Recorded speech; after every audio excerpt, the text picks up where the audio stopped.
Most people think the main reason to raise money is to spend the money. I've never thought of it that way. No one's going to give you extra credit because you happen to use some, fancy new technology. The main thing is that the main thing should stay the main thing. So we wanted to give our users something versus take something away. I am deeply motivated by overcoming limitations. That's why the name of the company is Limitless. I bristle at the idea that we should do something just because we've always done it something that way. We tend to be very narrow in our view around what's normal, what's not. The entire world is moving toward AI and we have just tremendous tailwind. Like overnight, technology is changing so fast, and we get to ride that wave. Why not shoot for the moon and see how far you get? So then, I can't believe it's happening. So last time I made a video about your business model, and your story with Yuyan AI, which is now Limitless, and it received like over 10,000 views. And especially your story, your company Yuyan AI is super popular here in China, and everyone is so curious, like who will be the next one who made such a brave move,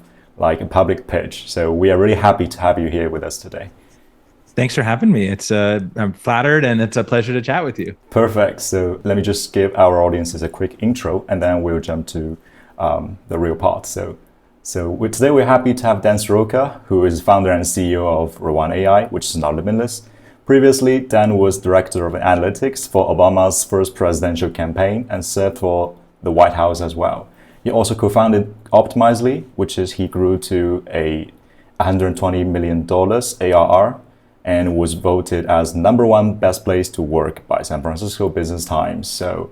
And in Dan's career, he's raised over hundreds of millions of dollars. So we are excited to hear some great fundraising journeys and philosophies from Dan as well. And also, like we're also gonna cover like the challenges or opportunities brought by the newly published GPT-4o with you today. So I guess it'll be quite exciting. Yeah, I'm excited to dive in. Thanks for having me. And it's exciting to talk about some of the things we've learned. So I guess first we're going to cover like the man who made VCs crazy.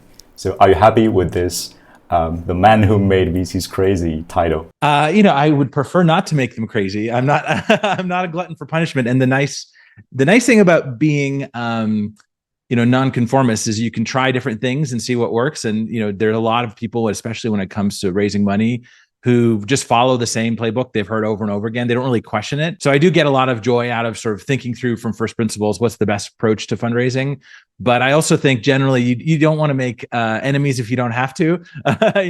And certainly, there are people, especially investors, I don't know if you've seen, but sometimes can have a little bit of an ego. And harming somebody's ego and maybe offending them is not the best way to build allies over time. So I prefer not to make them crazy, but if it means if I'm doing things differently and maybe breaking a couple rules, then I'm willing to accept that fate. So I heard recently that you started a pay now, meet later business model. Okay, that's not a business model, but at least like you charge $100 for each meeting with investors. So do those investors also have that strong ego as well, or they are less like that? They have much less. So one of the big benefits of doing that, which was something I had expected but totally came true, is that anyone willing to pay to meet has incredibly low ego. They show up on time, they're prepared, they do their homework, and they're not just, there's people out there whose whole job is to just schedule meetings and they don't really care who the company is. They don't care about the founder's time. So these are people who definitely care about my time. They showed up prepared. They're very smart, very low ego. In that sense, it worked really well. Great. So thanks for allowing for this meeting because I didn't pay in advance. Okay, great. So I'm also curious, like how many investors who paid have you met already? I think it's about 20 people who ended up paying. And interestingly, I did not expect many of them are actually people who just wanted to meet and for whatever reason talk about, one person was a high school kid who, when I was at Optimizely, I gave a talk about entrepreneurship and my path and how I started companies, and it inspired him. And like now he's reaching out 5 years later to tell me that he's starting as an entrepreneur and he just wanted to thank me. So it made me realize there's this big opportunity to give back and share with the community. That's why I love doing interviews like this, is to sort of share what I've learned. And and I don't think people should, I refunded him. I don't think people should have to pay me for that kind of stuff. So I'm happy to share that for free. So that was an interesting side effect. It sort of made people think, oh, okay, well, I should meet with him just to thank him for this talk he gave 5 years ago. Yeah, that's perfect because I also enjoy this kind of connection. It's like true connection. And like you guys just give it like for goodwill. And right. Like compared to the 20 investors that you've met recently. So last time you with a public pitch, and then you receive like over 1,000 preliminary offers, though like eventually you rejected like almost all of them. And also like you accepted funding from like Sam Altman or other top investors from A16Z. Like how did you really select or filter these investors, and what kind of traits really influence you, or like you admire the most? Yeah, picking an investor is hard because investors are very good. If they're good investors, they're very good at selling themselves and their firm before they invest.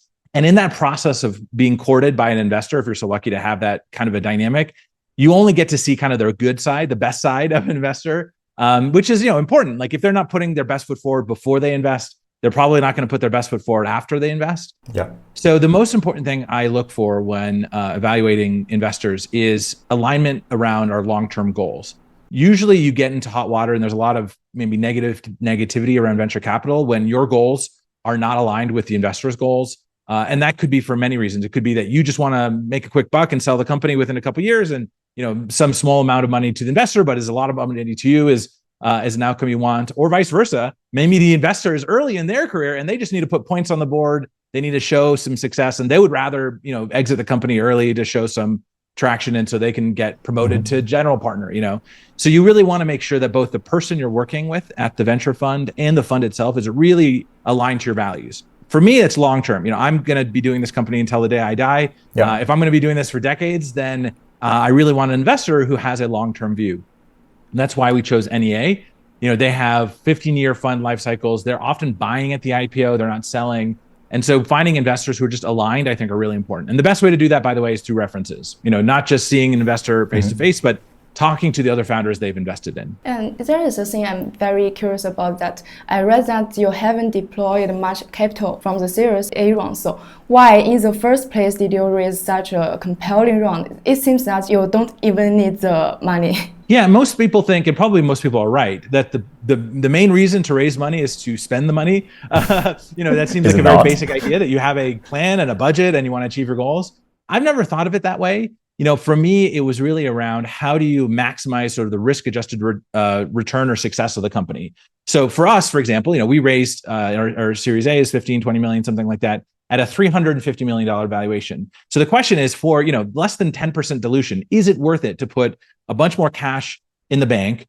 Bring on some amazing, great new investors. And by the way, many of the people who offered to invest had prices way higher than 350. We actually invited them to participate at 350 using a roll-up vehicle. So Angelists has this concept of a roll-up vehicle where you let individual investors participate a little bit.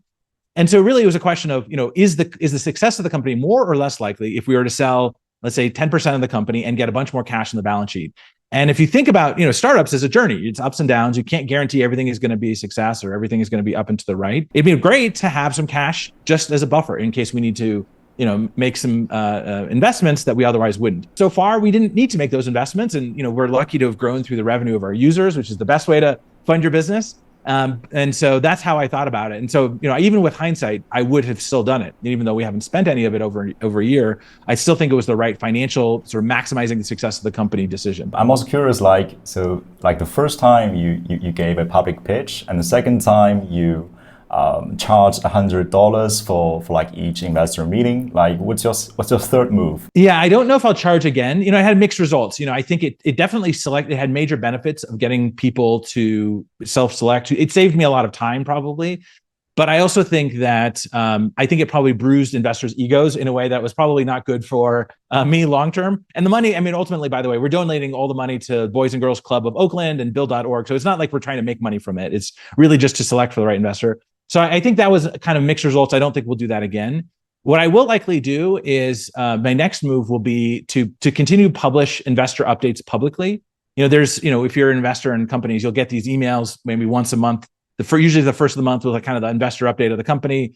Eventually that kind of stuff happens at board meetings, but a lot of that is fine to share. People I think are a little bit too paranoid about confidentiality and competitors. So I think that's what I'll likely do is I'll just continue to publicly share how we're doing. And if investors see that and they happen to say, oh, that seems like an interesting company, then that helps make sure that they're excited because they see the reality of the business. They're not just hearing the hype or seeing the hype. And if that's exciting, then potentially raise from there. But I'm also, it's a common mistake investors or founders make is they spend way too much time talking to investors and not enough time talking to customers. So I'm very much focused on talking to customers, talking to users, making sure we're building a great product.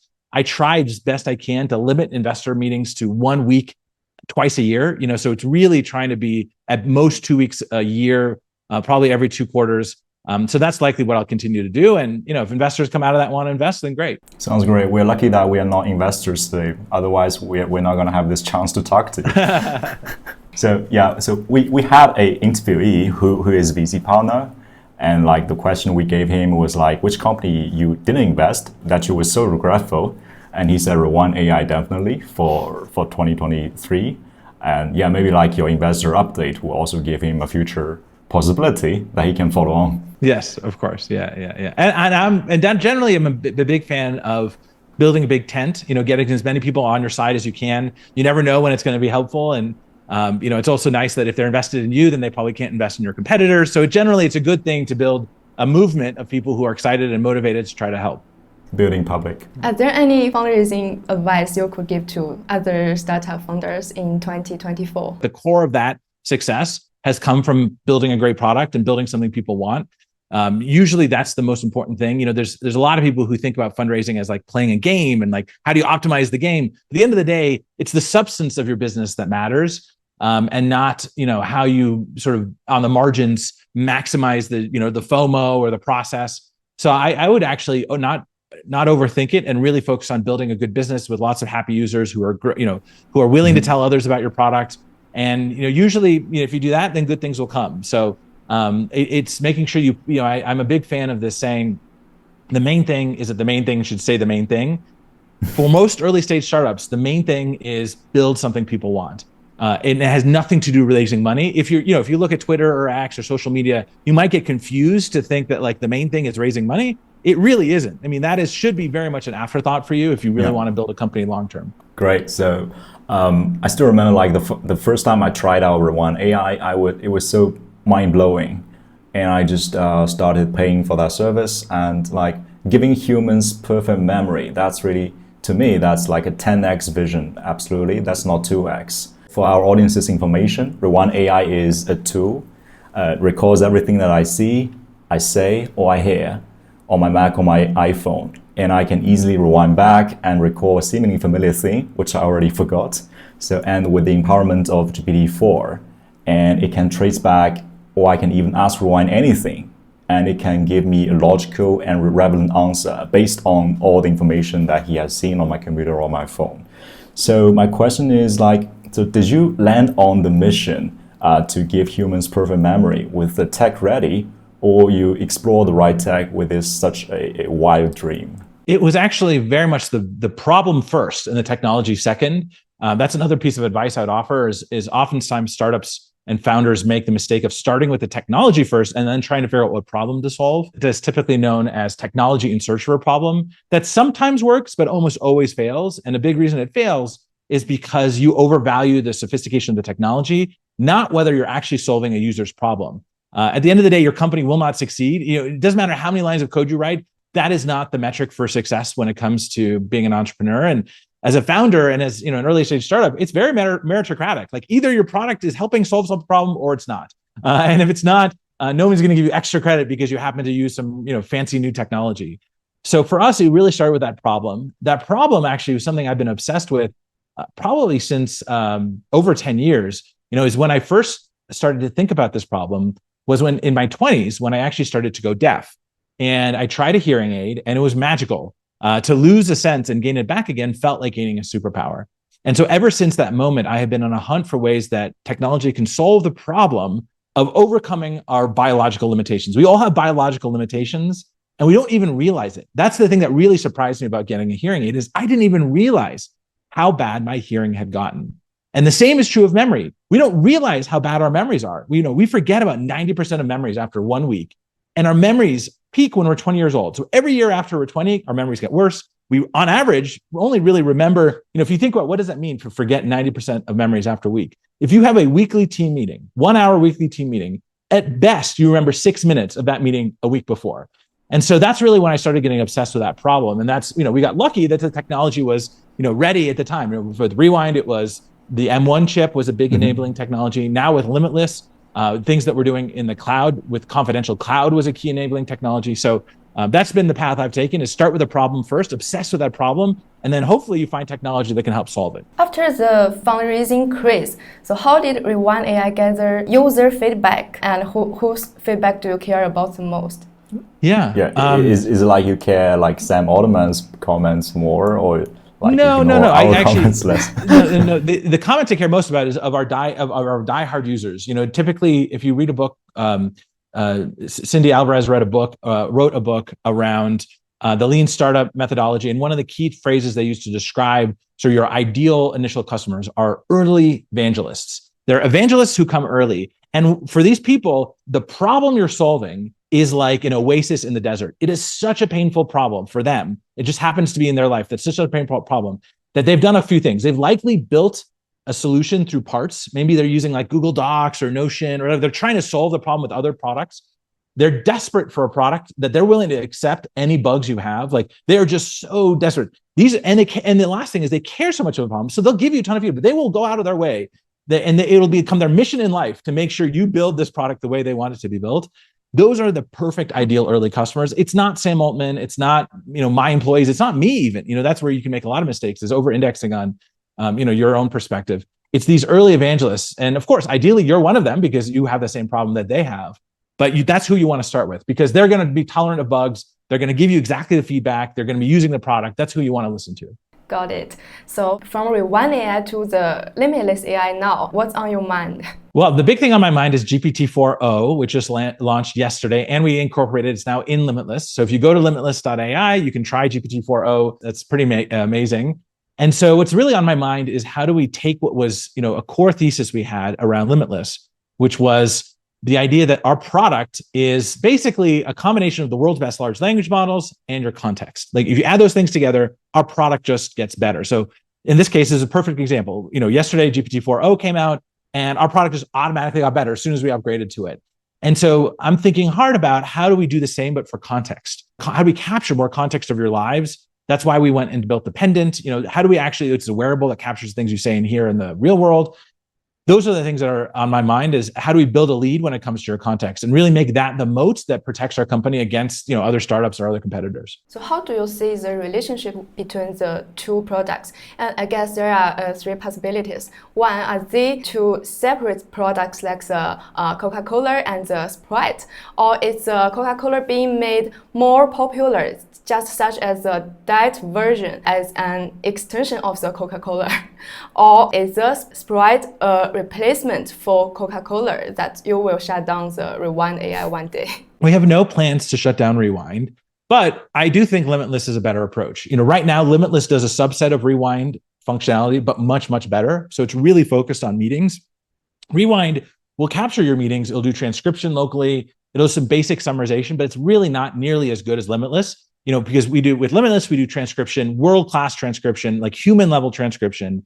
On top of that, we do live notes. So we take notes in the middle of the meeting. That is like human level notes. You don't have to take notes anymore. And we produce summaries of the meeting that are incredible. So that's where we really focused on with Limitless to start. But it doesn't have a lot of capabilities that Rewind currently has. So for example, we don't capture your screen. We don't do a bunch of other things. So that our hope is over time, we build those things into Limitless so that it's going to be much more obvious that you're not missing out on functionality you love in Rewind when you're using Limitless. But in the meantime, between now and then, you can use both for free. I mean, if you have Rewind Pro, you can use Limitless Pro for free. So we wanted to give our users something versus take something away. But no plans to shut down Rewind. It runs all locally on your machine, so it's really not that expensive for us to maintain. It's just a question of, we want to give users a choice versus forcing them to move to this new architecture. So what if like OpenAI or ChatGPT also could record the screen, because it can also record the screen, it gets the context, it has the most advanced capabilities. Is that will be a challenge for Rewind AI? It is certainly. I mean, OpenAI has a huge amount of distribution. They've got great large language models. I don't think they're as focused on the same problem as we are. We are really focused on overcoming the biological limitations, giving you perfect memory. We even saw with ChatGPT 4.0 yesterday, it does actually have a Mac OS native app. So that is definitely more similar to what Rewind was, and that can actually, you can take screenshots.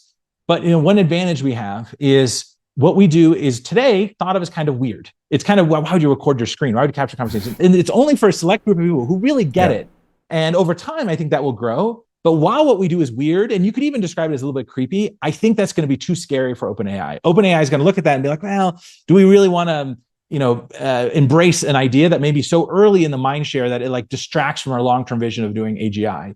So as long as they're sort of just, unwilling to sort of take that risk, I think we're in a good big advantage. Certainly, companies like Apple have that same dynamic. It's the innovator's dilemma. They will wait until we are a mainstream multi-billion-dollar public company before they dip their toe into what we're doing. And so the question is, between now and then, what do we do to build a big lead? And that's really what we're focused on. I think it's actually inevitable that both Apple and OpenAI do more and more of what we do because it's a valuable thing. But right now we have this beautiful window of time where they're not as focused on it. Yeah, that's a perfect answer for the innovator's dilemma. So I'm also curious, like for Limitless, because like it's directly competing against those hacks, meaning or killer apps like other AI. What differences do you see between them? Yeah, I mean, the big difference is, well, first of all, I agree. There's a huge crowded space of meeting tools. In fact, before Rewind, the very first product we built for this company was actually a meeting bot, very similar to Otter. It was focused on Zoom. It was March 2020. Everyone was doing Zoom meetings because of the pandemic. So we actually moved away from that to really focus on a more comprehensive solution of capturing all your memories. But why do we go back to it? Well, we realized meetings are actually the amazing wedge into capturing parts of your day that you otherwise wouldn't capture. You already have tools for like your email, for documents, but the meetings, especially in-person meetings, which by the way are going to be a big part of what we focus on, those are things that are just a black hole for information. You have a conversation with somebody and then you forget it or it goes away. So that's why we felt like it was important to get a great foundation on meetings, but it's really just the start. From the meetings, we hope to expand both to, like I said, capturing more parts of your day. But we felt like we needed to really shore up that foundation and make that compelling. The good news is today, I would argue it's probably the best summaries, best live notes of any direct competitor. It doesn't require a bot. Before you join this meeting, I'm sitting here with this, Otter bot awkwardly in the Zoom meeting. It's a bit awkward to have a bot join your meeting. Yeah. So it doesn't have a bot at all.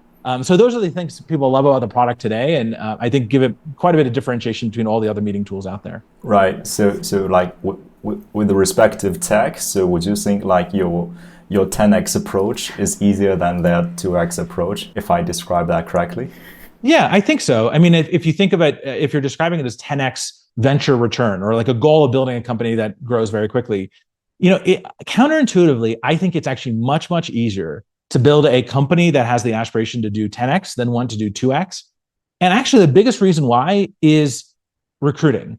It's very hard to motivate somebody to join your company to do something small. Especially really, really great engineers who could go out and work at OpenAI and make millions of dollars in salary guaranteed, per year. Well, why would they join your rinky-dinky startup if all you're going to do is like try to make meetings slightly better? You need to have a big, audacious vision to recruit and not only just recruit, retain people. Startups are a roller coaster. And if you, at the core of what you do, there isn't a deeper mission that feels really big and impactful, it's really hard to motivate yourself to get through the tough days.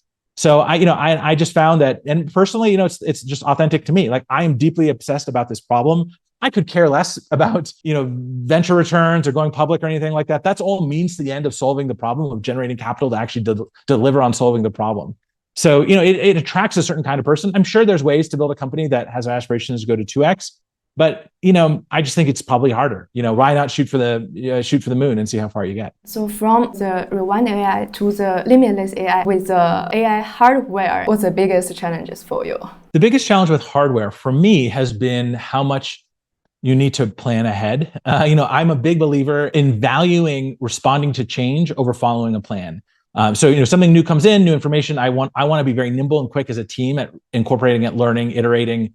In hardware, you have physical atoms, and those physical atoms need to be put together, shipped to a customer. And once they're shipped, it's quite hard to change those atoms. And so that's been the biggest challenge for me. So we've had to be really good at thinking through what might we want down the line. I hope, rubber hasn't met the road yet. We'll see how good we are at that. But that's one thing we've had to be really good at. I do think I've noticed because of that, all of the people we work with generally have a more risk-averse approach to building product.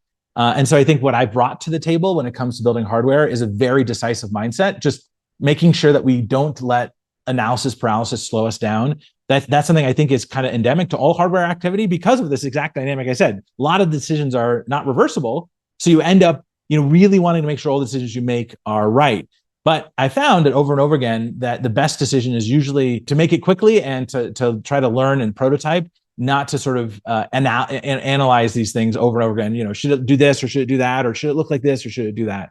So that's been the biggest challenge for me. Okay, and for a new product, how do you redistribute the work of the original team? Do you use the same team between the Yuanzhe and the Limitless? Yes, so I've used the same team, and it's another big reason. I'm a big fan of hiring generalists, people who are great at a lot of things. And then they're excited to learn new things. So our team has been very flexible in that way. Even if we weren't shifting from one new product to another, very often as an engineer, if we're only 20 people and it's 20 people, like very often as an engineer, you have to own the feature you're building all the way from the front end, implementation to the back end implementation to integrations to AI.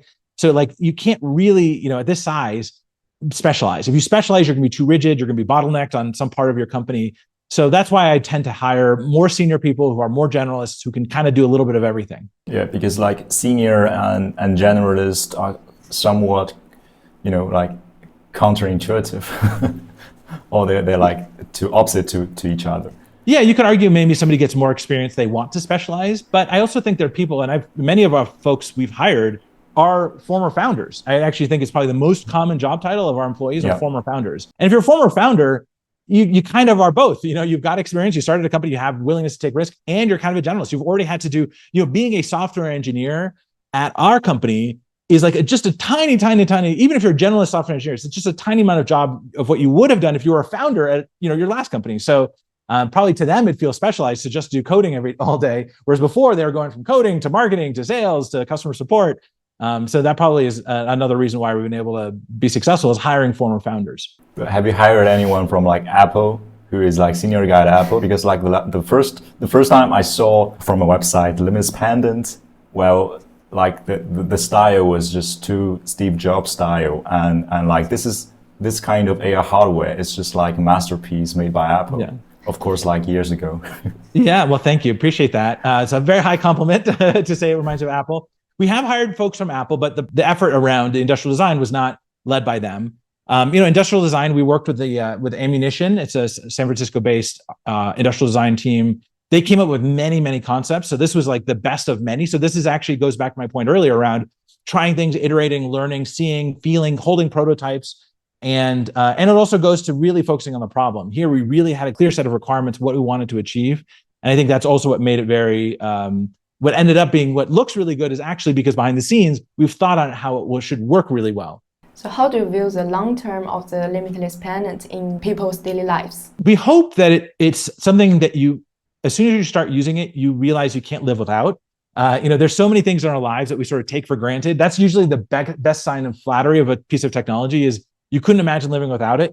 There's a time when we as humans had to like remember people's phone numbers. Like you had to remember a phone number in time, and now you just look up their phone in your phone. Or, there's a time as humans, we had to remember cross streets. Like we had to know how to get from someplace in your city to some other place because you had to learn cross streets. Now you just type in the destination. Like could we go back to living in a world without the ability to just type in somebody's name or say somebody's name to call them or putting in a destination? And so our hope is the technology we build fall in that same camp. It gives you, such peace of mind to be able to capture everything you've seen, said, or heard that you don't have to take notes. You don't have to think about trying to remember. You have this amazing tool that augments human intelligence, not replaces human intelligence, augments human intelligence with artificial intelligence. So that's what we hope the Pendant becomes. We know it's a big ask to put something on your body, certainly something you wear every day. But we think once people use it and see and feel how magical it is, they're going to have a hard time living without it. Well, I just hope that Chinese can be soon like supported. Well, we have 33 languages today. Mandarin is actually not impossible. Obviously, it's possible. And so yeah, as soon as we're able to support it, we will support it. Yeah, sure. So looking at the price, so I guess $99 isn't that expensive. So it's like designing in the States and manufacturing in the States really affordable for such a price, because like most of the consumer electronics you see maybe designed in California manufactured in China, that might be like a standard path. So have you ever considered like manufacturing the Pendant in China or somewhere? We are. Like we are manufacturing in Shenzhen. So we've designed it here in the United States, and we have amazing partners in China, and they've been world class at what they do. I think in the United States, there's this misconception that when you outsource to China, it's about saving money. For us, it's actually about getting the right talent. There's a real skill to tooling, to the actual art of creating something physical that you can't actually get as readily as you would think in the United States. And then certain parts of China, especially in Shenzhen, you get world-class experts who are not just like from a cost of goods sold, maybe it's a little bit cheaper, but you're also getting the value of true expertise and people who've done this before. So we're very happy to partner with our with manufacturing in China. Is Sam Altman testing the Pendant already?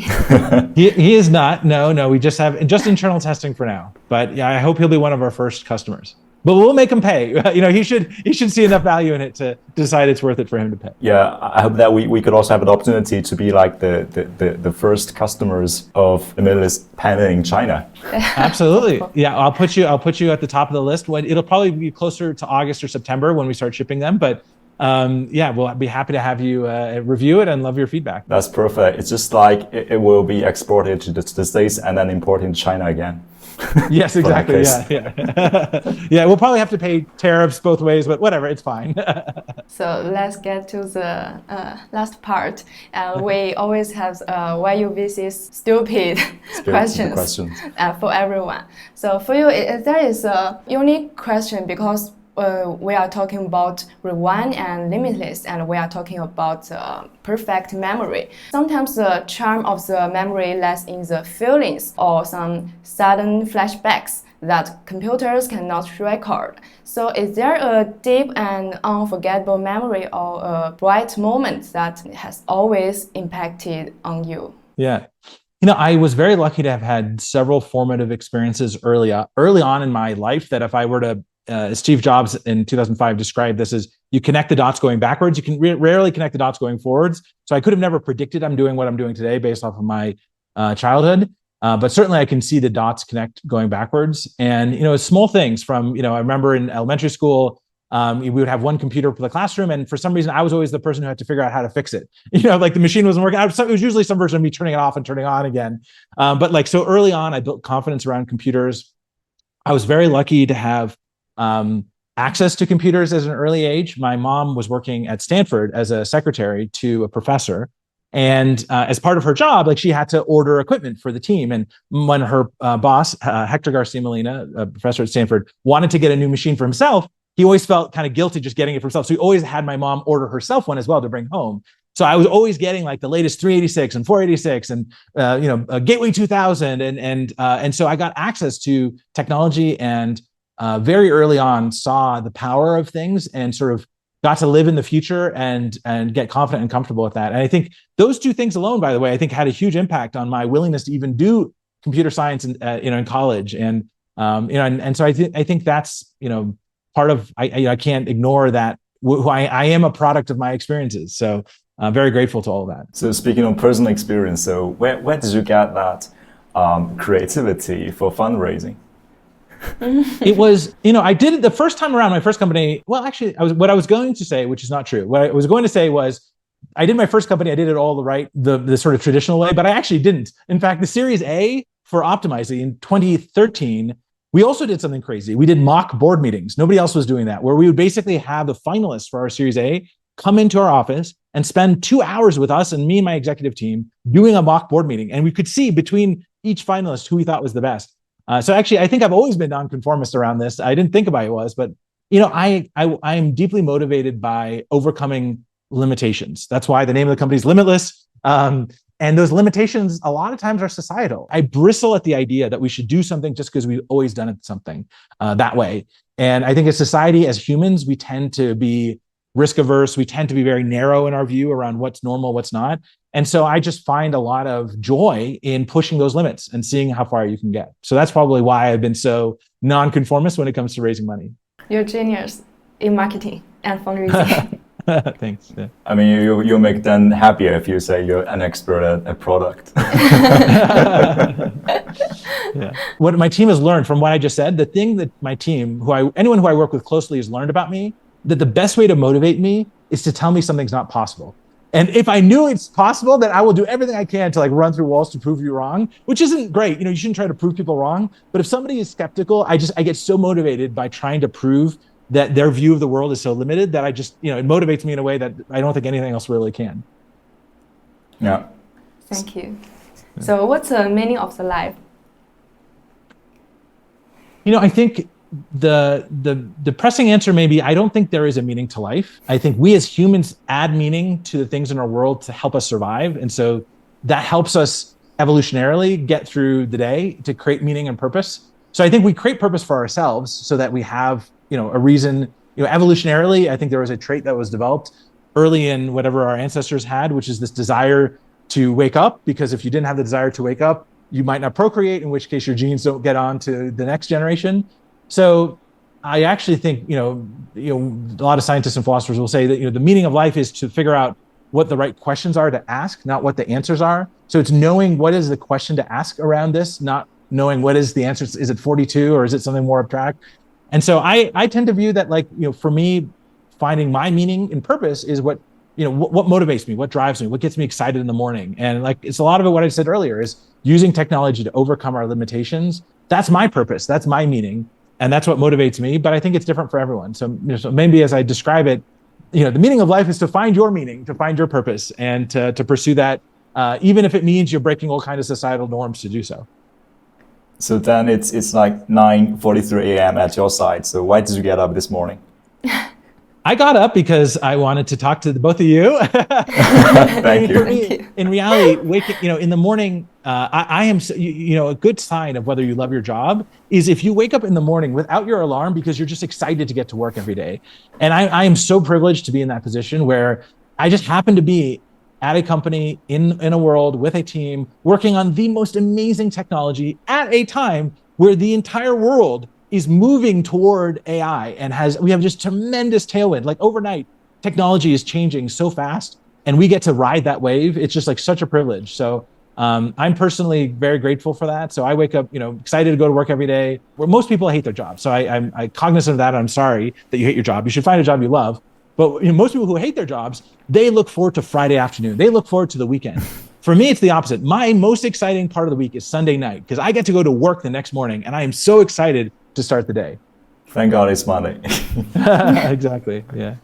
So any advice that you would give to us as we frame us as the top one Asian theme venture capital podcast and a video native, which we are gradually developing to maybe a venture fund or an advisory firm?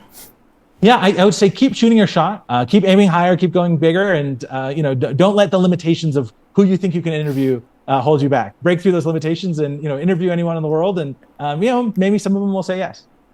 So let me set a goal. I'm gonna interview Sam Altman this year. Okay, great, good, love it. I'm meeting with him next week, so if it comes up, I'll mention you guys.